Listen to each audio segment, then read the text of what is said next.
Gary 11 caindo. O que será que está acontecendo com o Gary 11 que só no dia de ontem estava caindo 2,33%, nos últimos 5 dias 3,52% e nos últimos 6 meses quase 13%. Será que tem alguma coisa aqui que ninguém está vendo no Gary? Será que é só uma queda normal por conta do momento do mercado? Vamos trocar uma ideia sobre tudo isso aqui para a gente entender o que está acontecendo com o Gary 11 que está caindo tanto assim. Só que antes, me responde aqui embaixo. Você já tem Gary 11 aí na sua carteira? Tá segurando? Tá comprando ou você tá vendendo? Comenta aqui embaixo e, claro, se você ainda não é inscrito nesse canal, se inscreve, ativa o sininho de notificações para você não perder nenhum vídeo. Panorama rápido aqui para você que nunca ouviu falar desse fundo. Gary 11, ele foi um fundo que nasceu pequeno, um fundo de logística lá em 2020. Antes ele nem tinha esse nome, ele chamava Galg 11 e a gente já falava desse fundo aqui no canal antes dele mesmo trocar o ticker. Porém, com o passar do tempo, o fundo foi dando uma incorporada. Ele fez uma emissão de cotas que foi muito boa em 2023, captou mais de 600 milhões de reais. E depois disso, o fundo aumentou o portfólio, deixando de ser um fundo pequeno de logística para um fundo que hoje tem um patrimônio de 1,3 bilhão de reais e hoje ele tem ativos de renda urbana e também de logística. Primeiro ponto que eu quero comentar com vocês é sobre essa pegada de segmento híbrido. O Gary, ele não é o maior fundo híbrido do mercado, ele também não é o fundo que mais chama atenção. Só que ele é um fundo muito visado pelos cotistas, porque ele está na mesma prateleira ali que TRXF11, KNR11, GGRC11, HGR11, o próprio RVBA11. Tem vários fundos ali que estão competindo nesse segmento híbrido, só que o Gary 11 foi um fundo que se destacou muito, porque praticamente ele foi o primeiro fundo base 10 de tijolo, ou o primeiro fundo base 10 que realmente apresentou um projeto de crescimento. Depois disso, o fundo cumpriu exatamente o que ele tinha prometido. Então, se a gente pegar como ele era antes dessa emissão e como ele está agora, o fundo se desenvolveu bastante. Antes era um fundo com meio bilhão de patrimônio, hoje com mais de 1,3 bilhão. Ele manteve a tipologia de imóveis de logística, mas também adicionou renda urbana. Ele tinha poucos imóveis lá atrás, né? Eram 5 ativos, hoje tem mais de 25 e tem mais ativos que ele comprou. Hoje o fundo está com 40 imóveis no portfólio. Tinha 3 inquilinos, hoje está com mais de 6, manteve os prazos dos aluguéis e manteve as configurações iniciais do fundo. Como o fundo cumpriu exatamente o que ele tinha proposto e ainda assim era um fundo base 10, muita gente começou a olhar para ele como uma joia rara dos fundos imobiliários. E isso aí rapidamente fez o fundo crescer à base de cotistas e aumentou também o patrimônio do fundo, dando a ele aí o título com o maior número de ganho de cotistas do IFIX e também o top 1 no topo de liquidez. Muita gente começou a entrar nesse fundo, só que quando muita gente começa a comprar, o que começa a acontecer? Muita gente também começa a palpitar. Aliás, são os cotistas que são donos do fundo. Então, rapidamente, da mesma forma que muita gente começou a comprar, muita gente também passou a monitorar de perto o fundo. E aí o fundo continuou nessa pegada de expansão e em outubro eles chamaram a 6ª emissão do fundo buscando captar 450 milhões de reais, visando emitir mais 50 milhões de novas cotas. E o objetivo dessa emissão era comprar novos ativos da rede Carrefour. Porém, cara, essa captação aí ela veio abaixo do esperado e ao invés de captar os 50 milhões de cotas, os cotistas subscreveram apenas 21 milhões. Então, ao invés de eles conseguirem captar os 450 milhões de reais, eles acabaram captando abaixo de 200 milhões. Apesar de não ter sido uma emissão ruim, pensando aí no momento delicado de mercado, né? Eles fizeram essa emissão ali no finalzinho de 2024. O que incomodou mesmo os cotistas do Gary foi a forma como essa emissão foi feita, onde basicamente 40% da emissão iria sair do bolso do cotista e o preço da emissão era praticamente o mesmo preço que a cota estava sendo negociada ao mercado. Então, além do fundo ter chamado uma emissão em um momento delicado, essa emissão também não se tornou tão atrativa assim para o cotista. Porém, mesmo não conseguindo captar tudo que eles precisavam nessa emissão, o fundo foi lá e comprou esses 15 imóveis aqui do Carrefour. Então, agora, esses imóveis aqui estão no portfólio do fundo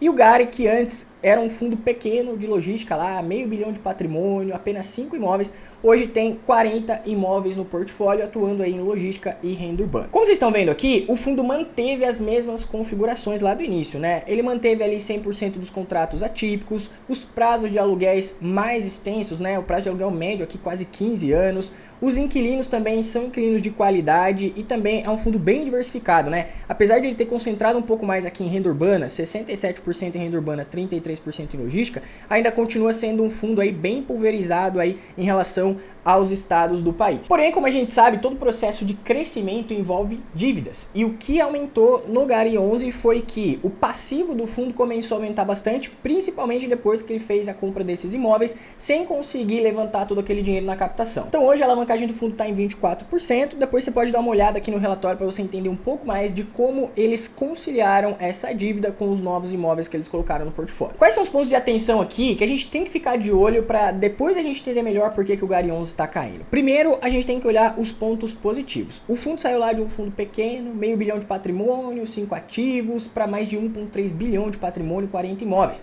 Isso aí é muito bom para o fundo porque torna o fundo mais competitivo. Outro ponto positivo é que a gestão desde a primeira emissão deixou claro que a intenção do fundo era crescer. Então fez uma captação muito boa lá atrás, cumpriu com esse objetivo.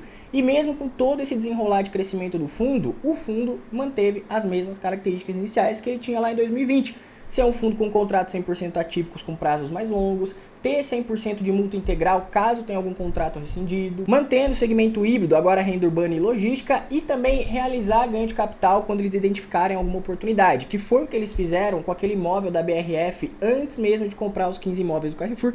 Quem já acompanha aqui o canal sabe muito bem do que eu tô falando. Agora, o que a gente tem que prestar atenção, mesmo entendendo tudo isso e pegando aí uma linha do tempo do fundo, que pode complicar a saúde financeira de um fundo, é essa questão de emissão ruim. Apesar dessa emissão do Gary aqui ter sido pequena em relação ao tamanho que eles queriam captar, deixou muito cotista insatisfeito. Se esse tipo de emissão aqui continuar a se repetir, ou se na próxima emissão eles não conseguirem captar tudo o que eles queriam, ou fazer uma emissão ruim, o fundo vai pegando uma fama ruim para futuras emissões. Isso aí impede o fundo de crescer. Obviamente, uma coisa ou outra ali sempre vai acontecer, principalmente nesse momento que a gente está vivendo, de um mercado um pouco mais delicado e uma Selic continuando a subir.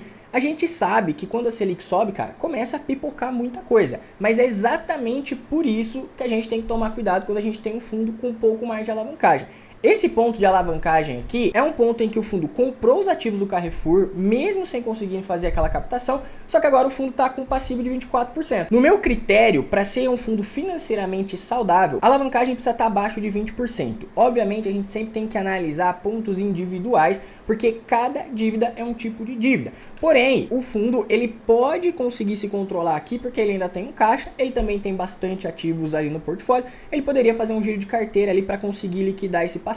O Gary 11 já tem essa característica de ser um fundo um pouco mais alavancado. E eu tô falando isso aqui para vocês porque lá atrás ele já chegou a ter uma alavancagem de 42% quando ainda era Galg, depois passou para 18, se eu não me engano, depois passou para 26, para 13 e agora tá com 24. Então, para um fundo de tijolo pagar acima da média, o risco dele também é maior. Por isso, você precisa ponderar esse risco aí na sua carteira na hora de você passar o seu checklist e colocar ali na ponta do lápis se é um fundo que vale ou não vale a pena para você. Porque eu tô vendo que muita gente tá se preocupando com o Gary 11 e eu acredito que nesse momento de taxa de juros mais alta, a gente tem que ficar de olho mesmo, principalmente no fundo mais alavancado, mas cada fundo tem as suas características e me parece que o Gary 11, por ser um fundo de crescimento, é um fundo que ele sempre lida com essa questão de ser um fundo um pouco mais alavancado. Obviamente, a gente queria que isso aí zerasse para ser um fundo cada vez mais saudável, mas um fundo que está em plena expansão, ele vai ter esses pontos de atenção aqui e cabe a nós ir monitorando o fundo para entender se vale ou não vale a pena. Só que aí você deve estar se perguntando, mas Lucas, o fundo cresceu, beleza, eu já entendi, o fundo aumentou o portfólio, aumentou a quantidade de cotistas, aumentou a liquidez, por que ele está caindo tanto assim que nos últimos 6 meses chegou a quase 13% e nos últimos 5 dias caiu aí 2, 3% somente em uma semana? Um dos pontos que a gente tem que comentar aqui, que eu venho falando em vários vídeos, é esse ciclo de alta da Selic que está impactando o mercado todo, né? Dificilmente você tem algum fundo imobiliário na sua carteira que não está caindo. Isso é normal, é ciclo. Principalmente fundos que têm como inquilinos empresas do varejo, que tem aí Pão de Açúcar, Grupo Mateus, Almanara, entre outros. Agora, acompanhando o relatório e esse monte de coisa que a gente analisa aqui pra gente entender o que tá acontecendo com o fundo, eu notei que dia 20, agora, ontem, tô gravando esse vídeo aqui pra vocês no dia 21, ontem no dia 20, foi a liquidação das cotas da última emissão que o fundo fez, essa mesma emissão que eu tô comentando aí com vocês. Então, foram despejadas no mercado 21 milhões de cotas, as pessoas que participaram dessa última emissão, e com certeza muita gente já pegou essas cotas, vendeu, mesmo aceitando um prejuízo, acabou vendendo e derrubando os preços da cota no mercado. Mas pelo que eu vi, o fundo não soltou nada de diferente, não emitiu nenhum fato relevante, então isso aí me leva a crer que essas novas cotas chegando no mercado foram um dos pontos principais que contribuíram para o fundo cair tanto no dia de ontem e também nos últimos dias. Aliás, se você tem alguma informação aí que eu ainda não trouxe nesse vídeo, aproveita os comentários aqui e deixa a sua opinião também. Pode deixar aí se tem alguma coisa que você também acha relevante para a gente complementar nesse vídeo. Por falar em Gary 11, qual que seria o preço ideal para a gente pagar nas cotas? Ou até que preço a gente poderia comprar as cotas do Gary 11? Peguei aqui o preço, o último dividendo que ele pagou nos últimos 12 meses, o IPCA mais 7,49 tá machucando os fundos imobiliários, né? E vamos colocar aqui um prêmio de risco, já que o fundo tá um pouco mais alavancado, vamos colocar um risco médio aqui, não de 300%, né? De 3%. A gente poderia pagar aqui hoje, levando em consideração os últimos dividendos que o fundo pagou nos últimos 12 meses e um IPCA mais 7,49, que é alto pra caramba, mais uma taxa de prêmio de 3%, até R$10,10 a gente estaria comprando o fundo com 26,31%, comprando a esse preço hoje de R$8. Então, o preço teto do Gary 11 aqui, pelo menos para mim, seria de R$10,10. Portanto, o que eu estou fazendo e o que eu fiz ontem, eu aproveitei para comprar um pouquinho mais, soltei lá na minha comunidade. Eu tô sempre acompanhando o mercado, sempre dando os alertas lá para minha comunidade, que aliás, se você ainda não faz parte do nosso ecossistema Renda com FII, que é meu curso específico de fundos imobiliários com foco em renda mensal, eu vou deixar um QR Code para você aí entrar na lista de espera da próxima turma, porque lá eu passo todos os monitoramentos que tá acontecendo no mercado, o que eu tô fazendo com os meus fundos imobiliários, meus aportes e tudo mais. E eu também soltei essas informações aqui sobre o Gary 11 ontem lá na minha comunidade, então para você participar dessa comunidade é só escanear o QR Code e aguardar a sua inscrição na próxima turma do Renda com FII. Mas enfim, me conta aí, cara, o que você tá achando do Gary 11? Você tem na carteira? Você tá segurando? Tá comprando ou tá vendendo? Na sua opinião, o Gary 11 abaixo dos R$8 é compra, é venda ou vale a pena esperar um pouco mais? Comenta aqui a sua opinião, lembrando que se você ainda não é inscrito nesse canal, se inscreve e ativa o sininho de notificações para você ser avisado sempre que sair um novo vídeo. Aproveita, deixa o like aí no vídeo se você gostou, te vejo no próximo vídeo.